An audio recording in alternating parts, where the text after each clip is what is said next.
അരൂരിൽ പാമ്പുകടിയേറ്റ് ചികിത്സയിലിരുന്ന 13 വയസ്സുകാരി മരിച്ചു. അരൂർ സ്വദേശിനി നിയ ലെനിൻ ആണ് മരിച്ചത്. ഈ മാസം 8-നാണ് പാമ്പുകടിയേറ്റ കുട്ടിയെ കൊച്ചിയിലെ സ്വകാര്യ ആശുപത്രിയിൽ പ്രവേശിപ്പിച്ചത്. സിബി ജോസഫ് ചേരുന്നു. സിബി,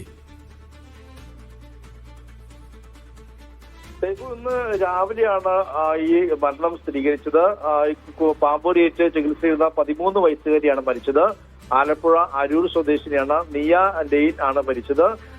ഈ കുട്ടിക്ക് മെയ് 8-നാണ് ഈ കുട്ടിക്ക് പാമ്പുകടി ഏൽക്കുന്നത്. അത് വീടിന്റെ പരിസരത്ത് വെച്ച് പാമ്പുകടി ഏൽക്കുകയായിരുന്നു. പിന്നീട് PS മിഷൻ ഹോസ്പിറ്റലാണ് ആദ്യം പ്രവേശിപ്പിച്ചത്. അതിനുശേഷം ലേക്ക് ഷോറിലേക്ക് എത്തിക്കുകയായിരുന്നു. ഈ സ്വകാര്യ ആശുപത്രിയിൽ വിദഗ്ധ ചികിത്സയിൽ വെന്റിലേറ്ററിലായിരുന്നു ഈ പെൺകുട്ടി. പക്ഷെ ഇന്ന് രാവിലെ 7:28-ഓടെ മരണം സ്ഥിരീകരിച്ചതായി ഇപ്പോൾ ആശുപത്രി അധികൃതർ അറിയിക്കുകയാണ്.